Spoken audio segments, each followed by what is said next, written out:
Metrics, smart designing solution for the future of tailoring.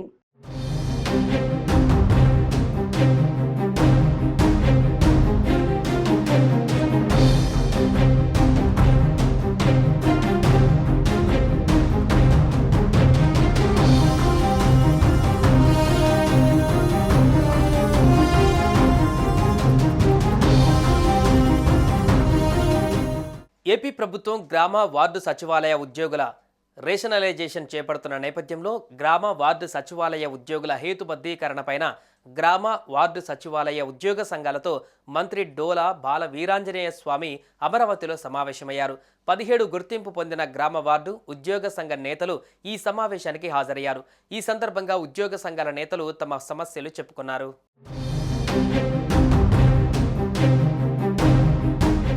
గ్రామ ward సచివాలయ ఉద్యోగుల నుంచి మంత్రి డోలా శ్రీ బాల వీరాంజనేయ స్వామి వినతి పత్రాలను స్వీకరించారు.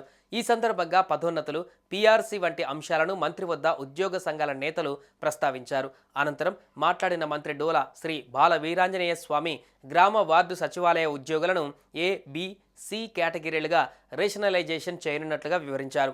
సర్వీస్ నిబంధనల రూపకల్పన కోసం సీనియర్ అధికారులతో కమిటీ వేస్తామని తెలిపారు. గ్రామ వార్డు సచివాలయ ఉద్యోగుల హేతుబద్ధీకరణ ప్రక్రియలో కొంతమందిని ఉద్యోగాల నుంచి తొలగిస్తారంటూ వదంతులు వస్తున్నాయన్న మంత్రి అలాంటిదేమీ లేదని క్లారిటీ ఇచ్చారు. గ్రామ వార్డు సచివాలయ ఉద్యోగులను ఎవరిని తొలగించడం లేదని మంత్రి డోలా శ్రీ బాల వీరాంజనేయ స్వామి స్పష్టం చేశారు.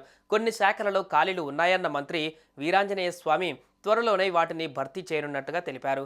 మహిళా పోలీసుల విషయంపైన మహిళా శిశు సంక్షేమ శాఖ, హోంశాఖను సంప్రదించి నిర్ణయం తీసుకుంటామని వెల్లడించారు.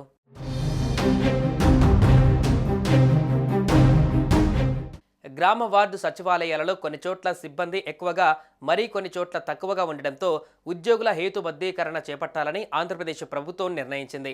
గ్రామ వార్డు సచివాలయాలలో సుమారుగా 1,30,694 మంది ఉద్యోగులు పనిచేస్తుండగా ఒక్కో చోట ఎక్కువగా, మరో చోట తక్కువగా ఉన్నారనే కారణంతో హేతుబద్ధీకరణ చేపట్టారు. జనాభా ఆధారంగా గ్రామ వార్డు సచివాలయాలకు ఉద్యోగులను కేటాయిస్తున్నారు.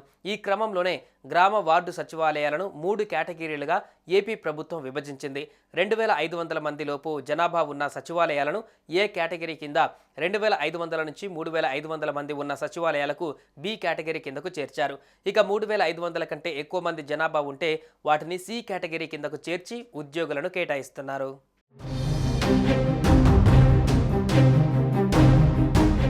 సుమన్ టీవీలో మీ పర్సనల్ అండ్ బిజినెస్ ప్రమోషన్స్ కోసం కింది నెంబర్కి కాంటాక్ట్ చేయండి.